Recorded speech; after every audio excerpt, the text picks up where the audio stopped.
maybe every single day we should do some educational content, because I feel like we as a community are all collectively, without knowing it, accepting too much brain rot per day. What should we learn today, guys? What should we learn about? How about some history? How did they make the pyramids? This is the Great Pyramid of Giza. For over 4,600 years, it has endured in the Egyptian desert.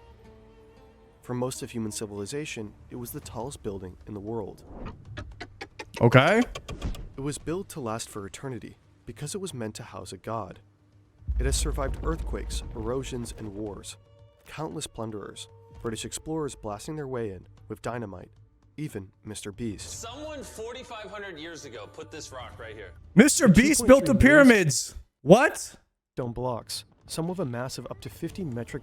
Chat, is Mr. Beast the most likely person to possibly be immortal? Tons, make it one of the heaviest human-made objects of all time. It's also built with incredible precision. Its base is roughly the size of 7 New York City blocks, and almost He's gotta be. level, never deviating more than an inch.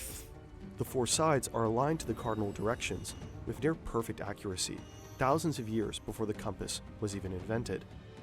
To this day, no one has found out how exactly it was built. To really understand Chat, how can we be as smart as I am now and we still can't figure out how the pyramids are being built? This is, how have we not figured this out yet? You know what I'm saying? the Great Pyramid, we modeled the whole thing, and we will tackle 3 fascinating theories of its construction. This is the insane engineering of the pyramids.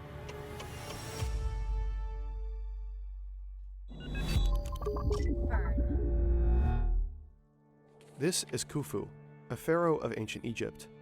He's king. Guys, is it true that if we wanted to build the pyramids now, we still couldn't? Like, we don't have the technology to even build replicate them now? No, I feel like we could if they've, like, I feel like the engineering is there now. Because some people in the chat are saying we couldn't even build them now. Of the wealthiest nation on the planet, and he's a god. He's going to live forever, and he needs somewhere to live out his immortality, a home that will last. It will need to be incredibly secure to house all of his riches, and it should also look amazing. His father Sneferu, also a god, is buried here. He's the pharaoh who taught Egypt how to build its pyramids, but the lines on his aren't quite perfect. Something went wrong. Khufu can do better. He can bring even more glory to Egypt. The nation is still mourning Sneferu's death. Khufu wants to lift the people up by drawing them into the most incredible project humanity has ever attempted. And then surely they'll love him and later remember him. Guys, I like this title of this video. It says, how were the pyramids actually built? And then it says in the first minute of the video, he's like, to this day, we still don't know how they were built. Proper clickbait right there. More than his dad. A project as grand and ambitious as the Great Pyramid can only be pulled off by a very wealthy and very organized nation. The nation of Egypt is just that, thanks in large part to the Nile.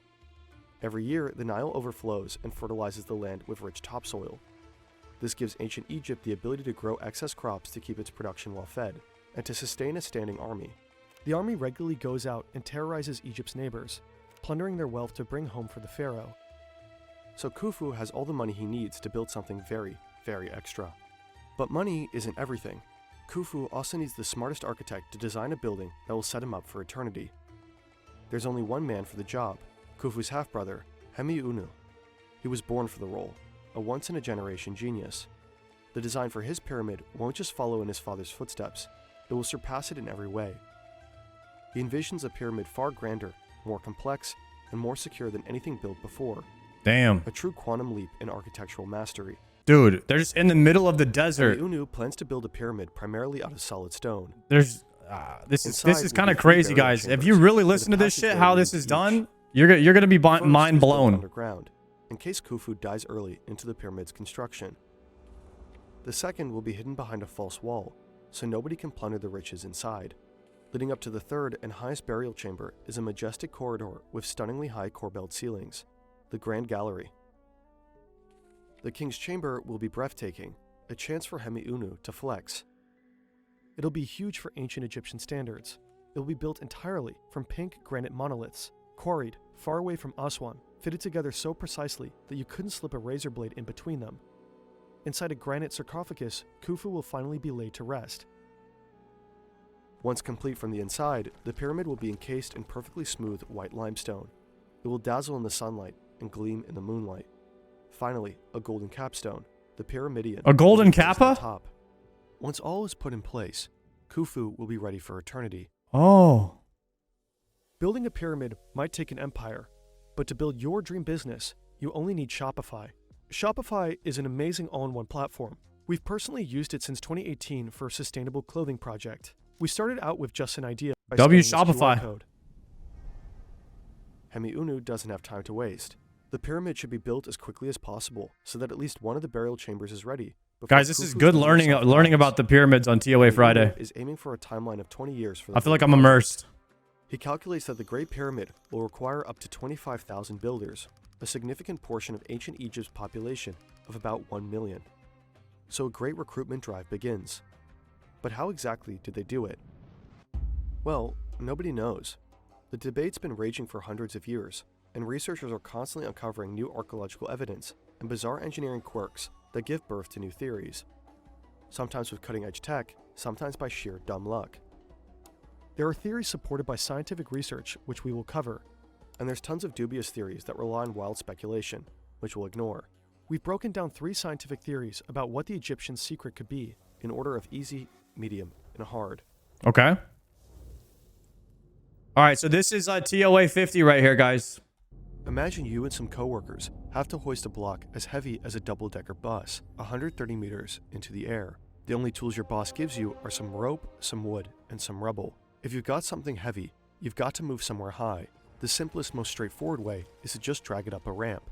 You tie it with some rope, get help from as many people as can fit on the ramp, and heave it up together. As the pyramid grows, the ramp would be raised and extended to accommodate the increasing height. Yeah, 1 second. Easy. No crazy advanced machinery necessary. Most Egyptologists have traditionally supported the external ramp theory. It continues to be the go-to explanation for how the builders pulled it off. And there's loads of archaeological evidence that confirms ancient Egyptians used big ramps for construction all the time. But there's no consensus on the size, shape, and incline of such a ramp. That's because after a certain height, the external ramp theory starts to fall apart. To move a 2-ton block up a slope, you need a team of about 12 workers. And as the pyramid starts to grow, your ramp either needs to become steeper or longer to reach the top. You're going to want that incline to be as gentle as possible. Otherwise, the job is too intense. Oh, so you have to make the ramp longer. Like flies. The remains of the workers suggest most were in decent but not spectacular health. These were everyday people, not super elite athletes. Many died before 40 due to the incredibly hard work. Engineers calculate that 8% is the steepest incline for average workers to complete their task. In consequence, the ramp has to become longer. To build a ramp to the full 147-meter height of the pyramid at a gentle enough incline, this ramp would need to be very, very long. Like way more than a kilometer. Wow. It would require a few million tons of material, up to 3 times as much volume as the entire pyramid. Remains of such an enormous ramp haven't been found, and it would take thousands of workers decades just to build it. Decades Khufu doesn't have to spare. There is a way to keep the ramp shorter. You could build a corkscrew ramp that spirals around the sides, like a road winding up a mountain. Every time the pyramid grows, the ramp grows with it, and eventually just becomes part of the pyramid itself. That would be a pretty ingenious way to save up on space and material, and it would explain why we haven't found any remains of a ramp. But it comes with a whole new set of problems. The pyramid's triangular faces need to be accurately maintained at precisely 51.9 degrees from the bottom to the top. Surveyors need to measure the edges constantly to ensure there's no deviation. If you're off by even a few centimeters at the bottom, the top could be off by several meters. Since the spiral ramp blocks your sight, it's almost impossible to ensure that all the lines of the pyramid are actually straight, which would leave you with a crooked pyramid at the end. And as we know, the Great Pyramid is in fact not crooked. This brings us to theory number 2. It's the late 90s. Internal ramp? A French engineer, Henri Audin, is watching a documentary about the pyramids. It explains the pyramid construction with the external ramp theory, but Henri is skeptical. To his engineering mind, it just doesn't make sense. He calls up his architect's son, Jean-Pierre Audin, and asks Good his morning, opinion. Lobo. Jean-Pierre is intrigued. Without knowing much about ancient Egypt at all, or even visiting the pyramid, he starts puzzling over other ways the blocks could have been lifted. He labors This is over it TOA obsessively lore. for years, until he's finally ready to share it with Egyptologists. Most of them ignore him. He's an outsider, and it's a field notorious for gatekeeping. A French guy who knows nothing. Because there is no evidence. But his theory has since gained traction, because Odon has put himself into the shoes of Emeunu, thinking through every last detail. His theory could even explain how the heaviest granite beams might have been moved without needing to be hauled by 600 workers. Here's a concise version. Emeunu does use an external ramp for the first part of the pyramid, up to around 60 meters. But he doesn't just build a basic ramp made of rubble. No, his ramp is made of limestone. The limestone blocks that will later compose the upper layers of the pyramid. Right? That would explain why we haven't found any remains of a ramp around the pyramid. Because they They're used right all there the blocks? in front of us. The short external ramp is used to build the widest, lower levels of the pyramid. It's also used to haul the heavy granite beams that compose the king's chamber. But hundreds of workers hauling a 50-ton block in a small space is logistically challenging. So Odon believes 50-ton block? These blocks weigh 100,000 pounds, guys. Emeunu used the long 46-meter corridor, the Grand Gallery, as an ingenious counterweight system. It would have been built opposite the external ramp, and its size and slope would be leveraged with counterweights that would assist workers in getting the granite up to the king's chamber. The Grand Gallery is a weird space in the Great Pyramid. It has details that puzzled archaeologists for a long time, like why it's so tall, so narrow, and why it has stone benches running along the inside. Odon believes the Grand Gallery helps move impossibly heavy stones by functioning like a railroad track. The stone benches are actually the rails for carts on wooden rollers. Remember, no wheels. Essentially, a huge granite block at the bottom of the external ramp would be attached with a rope to a trolley car loaded up with heavy blocks at the top of the Grand Gallery. When the trolley car is rolled down the Grand Gallery, the heavy granite block would be pulled up the ramp. There's even evidence of scuffing from the repeated impact of something heavy in the Grand Gallery, so it's a plausible explanation of what this unique corridor was used for. Once the heavy granite beams are in place, the external ramp has served its purpose. Now, the pyramid is too tall for it to be practical, so the builders switch things up. They dismantle the external ramp and use its blocks to start building the rest of the pyramid from the inside out, with Damn. an internal ramp, kind of like the driveway spiraling up inside a parking garage. This second ramp would have been built from the bottom up, with an incline of about 7%. It would go straight up until it hits one of the pyramid sides, where it would make a sharp left continue up another side at the same incline. The ramp continues zigzagging up the pyramid, with the flights of the ramp getting shorter as the pyramid narrows. From the bottom to the top, the internal ramp is over 1 kilometer long. Moving heavy blocks up an incline is manageable, especially if you're using a sled over smooth limestone. But each time the ramp turns a corner, the workers have the enormously difficult task of pivoting the heavy stones. Odon calculates the ramp had to be less than 3 meters wide, and the workers would have needed somewhere to stand to turn the block. So he proposes that at the end of each flight of the ramp, there must have been a big space left open for the workers to turn the block, possibly with the help of wooden levers or cranes. The empty spaces would also be a nice place for the workers to catch their breath. And there's actually evidence of one of these spaces. There's a previously unexplained notch that corresponds to Odon's predictions for what the spaces would look like, about 83 meters up the pyramid. Odon's theories about the Grand Gallery and the internal ramp offer viable solutions to two of the pyramid's biggest mysteries: how 2-ton blocks were lifted so high, and how 50-ton beams were moved without the space for the hundreds of workers needed to haul them. But if he's right, the ramp's design would have been highly complex. Its path would have to be designed with great care to avoid intersecting with any passageways or chambers within the pyramid. Critics of his theory are either unconvinced that its construction is supported by archaeological evidence, or wave off the internal ramp as overcomplicated. Many suggest the external ramp theory is likelier because it's simpler, but ancient Egyptian workmanship exhibits extraordinarily high levels of precision in so many aspects. Why not also apply this ability to a highly sophisticated ramp design? And also, why not entertain an even more sophisticated theory for how they built the pyramids? Water elevation theory. In 2024, a flurry of This is what I was thinking. newspaper articles announced that the mystery of the pyramids was finally solved, thanks to brand new archaeological evidence. As it I was thinking that could they have possibly used the river to move the blocks and then used water to move the blocks to the pyramid or something? Because water makes things lighter. You know what I mean? turns out, the Nile might just be the key to the mystery of how the pyramids were built. Nowadays, the Giza Plateau lies in an arid strip of the Sahara Desert, kilometers away from the lush banks of the Nile, but during the time that the pyramids were built, the landscape may have looked very different. You know how heavy the blocks were? They range from 2 tons to 50 tons, which is up to 100,000 pounds. A 2024 study combined radar satellite imagery with deep soil coring techniques. This way it identified what appears to be a long-lost branch of the Nile flowing alongside the majority of the pyramids. The pyramid builders probably used this branch to move heavy stones straight to the pyramid base, instead of dragging them all the way from distant quarries. More than plausible that the builders used the Niles to transport the blocks horizontally. But what about vertically? Another peer-reviewed study from 2024 offers a fascinating theory. It proposes a radical and controversial idea. The ancient Egyptians might have used hydraulic power to raise heavy stones. In other words, a water-powered elevator. The idea of such an elevator is not new, but for a long time, credentialed Egyptologists considered such theories fringe and unscientific, just speculations cooked up by pyramidians. They might sound cool, but there was zero evidence to actually support them. Until, Pyramidians? perhaps, now.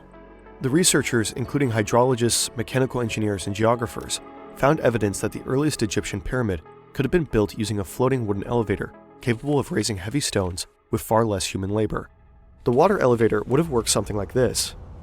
Rainfall and floodwater would be collected into a nearby structure that functions as a dam. A system of underground conduits guides that water into a shaft running from underneath the pyramid up through its central axis, kind of like a volcano. This internal shaft is where all the upward movement is generated. Within the shaft, floating on the water surface, is a heavy wooden platform, which workers would load up with heavy stones from the ground level. Then they'd open and close valves near the bottom of the shaft, which would feed in or drain out the water. Manipulating the water levels in this way would raise and lower the wooden platform like an elevator. It could raise the platform to heights of at least 17 meters. Then workers would unload the stones and construct the pyramid from the inside out. The study's lead author claims his theories could also help explain why later ones aren't as large as the Great Pyramid. As the climate dried out of the region over time, builders couldn't have captured enough water for a hydraulic lift system. They'd have to rely on human strength to lift heavy stones.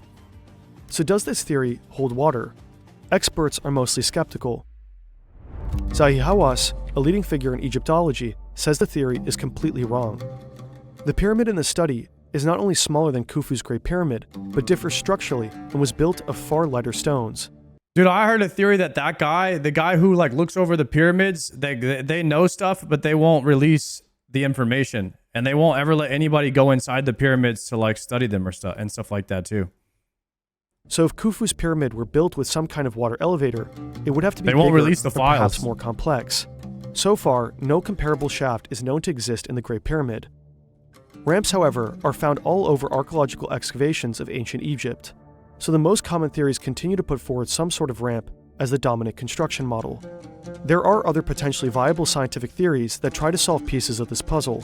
One expert we spoke with suggests multiple smaller ramps from all sides to cut down on construction time. But to this day, there is still no generally accepted theory for how they did it. In any case, it's good to be wary of all the claims coming out about finally solving the mystery. Everyone wants to be the one to definitively figure it out. The Great Pyramid is the last of the 7 wonders of the world we have left. It's so old, even Cleopatra considered it ancient. But even though they've been around thousands of years, it's actually very strange we haven't found any blueprints for the pyramids. The ancient Egyptians were obsessive documenters. We have their Cleopatra said thought the pyramids were ancient. That is insane. That's how old the pyramids are, guys. tax records, their love poems, their receipts for donkey feed That's purchases older than from Peo. 4,000 years ago. But papyri with plans for the pyramids have never been found. Whether the plans were lost, hidden, or intentionally destroyed, we don't know. But what we do know, and what science might be at the brink of confirming, is already very incredible. In 2017, scientists discovered a mysterious void in the Great Pyramid using cutting-edge particle physics. Researchers have yet to access these spaces. Some archaeologists believe the big void isn't so mysterious, that it's probably just structural, built as a stress relieving spaces so the inner chambers wouldn't collapse. Some believe it helped refine Udon's theory of the Grand Gallery counterweight system. Others, including Egypt's top archaeologist, Zahi Hawass, suggest the void might be Khufu's real burial chamber. Because that's the other great unsolved mystery of the pyramids. Khufu's mummy and all of his treasures have never been found. Whatever it's for, the big void reveals there's a lot more investigation needed to fully understand the Great Pyramid.